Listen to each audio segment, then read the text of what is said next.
Olá pessoal, tudo bem com vocês? Aqui é o professor Djalma. Então, durante essa semana, eu participei lá na Câmara de Deputados Federais, em Brasília, de forma virtual, mas estivemos presentes lá participando nessa questão da comissão especial pelo voto auditável, a PEC 135 de 2019, que é movida pela Bia Kicis e outros, né? Temos o pessoal que está fazendo o preparo dessa PEC. E lá, na ocasião, você tem 15 minutos para expor, né, o que você pensa a respeito, né, da tua área, e depois tem alguns questionamentos, algum tempo para você responder. Mas eu vim aqui para passar umas mensagens complementares, né, para aqui em consideração ao povo brasileiro, né, principalmente aí a quem tem dúvidas sobre os sistemas, né, eleitorais. Por mais que insistam em dizer que o sistema é seguro, pelo menos da minha parte como técnico na área, eu não considero esse sistema seguro. Recentemente, acho que foi ontem, antes de ontem, inclusive saiu uma medida nos Estados Unidos, que tem também algumas áreas lá que são feitas com votação eletrônica, e sem a impressão, eles não vão aceitar mais.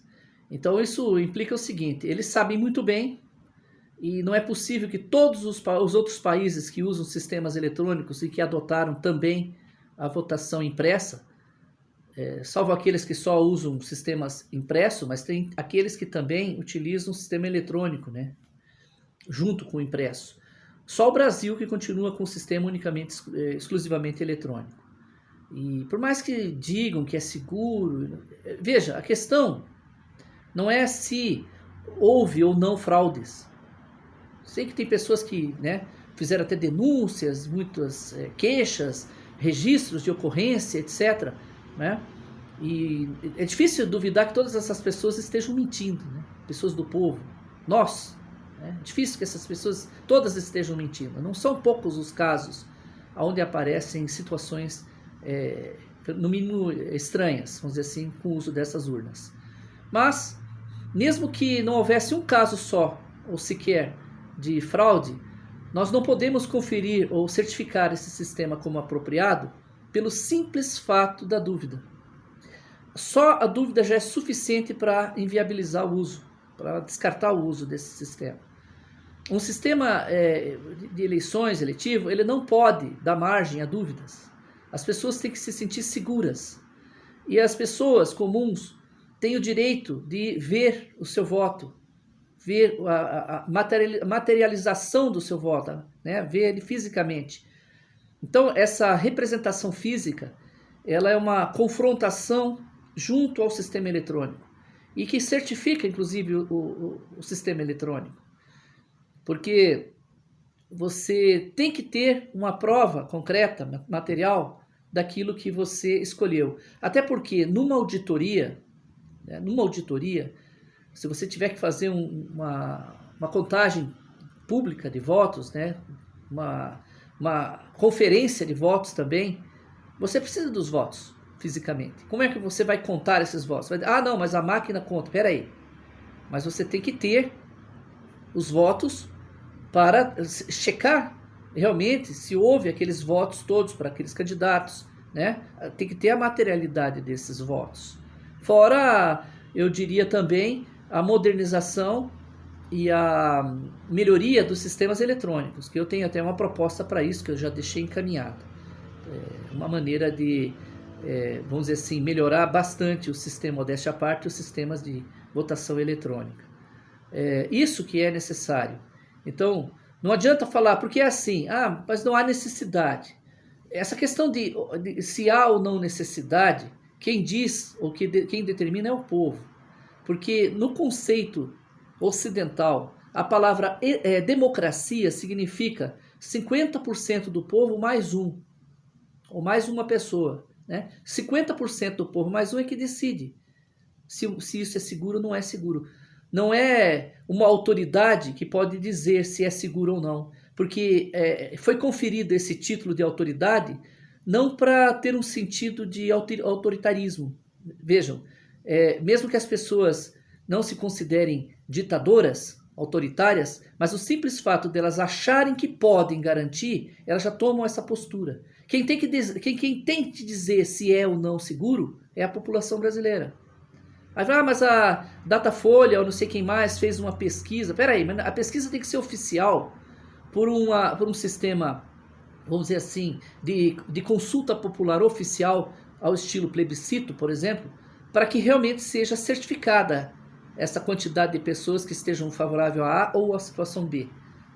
Não é simplesmente dizer. Não sou eu que vou dizer e não é a Datafolha ou qualquer outro jornal que possa dizer se o povo brasileiro prefere o voto eletrônico ou ao voto impresso. Na verdade, não é uma questão de preferência, né? Ao meu ver, que sou da área, eu não dispensaria nenhum dos dois. Eu deixaria o eletrônico junto com o voto impresso, né? Porque não tem necessidade de, vamos dizer assim, de se eliminar mais uma forma de representação, por mais que isso represente algum custo extra ao sistema, mas esse custo ele vai ser feito uma vez só, é um investimento único, e o bem que isso vai trazer para a democracia é enorme, porque a desconfiança praticamente cessa na nação. O que interessa é um sistema transparente, apuração pública de votos e um sistema transparente de votação, que as pessoas saibam que estão votando naquele candidato de fato e que vai ser contado aquele voto para aquela pessoa que eles escolheram. É isso que eu pelo menos entendo dessa maneira, e a democracia no conceito ocidental é isso, é quando 50% mais uma pessoa decidem algo. Outra coisa é que o brasileiro tem que aprender a exercer a democracia. Não adianta saber o que é democracia, que muitos nem sabem, né? Sequer sabem o que é democracia, e quanto mais dizer que sabem exercê-la. Se a maior parte do povo brasileiro não souber exercer, não souber se unir em torno de pautas importantes e exigir numa só voz aquilo que querem como sendo o mais importante, as coisas não acontecem no Brasil, nenhum outro país, de forma democrática, se não for por essa via. Tá? Então eu vim trazer esse recado para vocês. Eu imagino o seguinte, vamos fazer aqui, eu gosto muito de analogia por ser professor, já ter ministrado aulas, eu gosto sempre de fazer comparações. Vamos fazer de forma análoga aqui alguma situação específica de vida.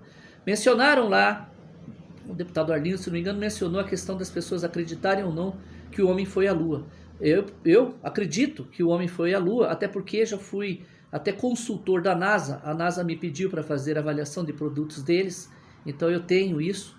Eu tenho ligação com, digamos assim, uma ligação informal, né, a convite, vamos dizer assim, da NASA para fazer certas avaliações. Então, eu já fiz esse tipo de avaliação, gosto muito do assunto, sei que o homem chegou à Lua, tem gente que não acredita, mas eu tenho estudos sobre isso aí, muitos estudos, e a questão não é porque você não viu chegar que você deva duvidar, é verdade, isso é verdade, só que tem um pequeno detalhe, para chegar na Lua, aí que vem o meu comparativo, para chegar na Lua, os sistemas tinham que ter múltiplos motivos de segurança, tinha que ter vários sistemas de segurança paralelos. Uma espaçonave que nem a Space Shuttle, que é aqueles ônibus Columbia, né? A Discovery, a Challenger que explodiu, a Atlantis e outras, né? Endeavour. Essas naves tinham 5 computadores de bordo. 5. Por que essa duplicidade? Justamente para evitar problemas. Porque se você não vai querer viajar numa viagem de mais de 380 mil quilômetros, 3 dias para ir, mais 3 dias para voltar, fora o tempo que ficaram lá, correndo risco, sabendo que a missão já era bastante crítica, e um sistema desse tem que ser checado, rechecado, e tem 1000 formas alternativas, né, para evitar problemas. Querem evitar problema no Brasil? Deixem sistemas paralelos, múltiplos, fazendo a eleição. Isso aqui é uma questão de paridade, como eu expliquei lá na palestra.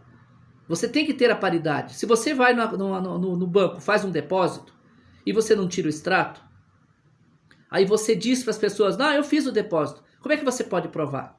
Você não tem o extrato. Então, quando você tem o extrato que o banco emite, você prova. Eu sei que o banco, por uma questão até de perigo judicial, né, ele pode sofrer sanções e punições caso não revele que a informação do depósito tenha sido feita. Mas quantas vezes nós depositamos, já aconteceu comigo, e não ocorreu aquela transação. E se eu não tivesse o comprovante, seria mais difícil de provar. Então, a situação é a seguinte: os sistemas são falhos. Mesmo sendo eletrônicos, eles podem apresentar problemas. Eu sei que o sistema físico, mecânico, também pode apresentar problemas, mas nós temos que maximizar ao estado da arte, nós temos que chegar no melhor possível. Então, eu não vejo como dispensável o voto impresso, eu vejo como uma necessidade premente. E não só isso, o sistema eletrônico também precisa de melhorias. Tá? Essa é a minha posição com relação a toda essa questão, essa problemática, tá certo? Muito obrigado a todos pela atenção.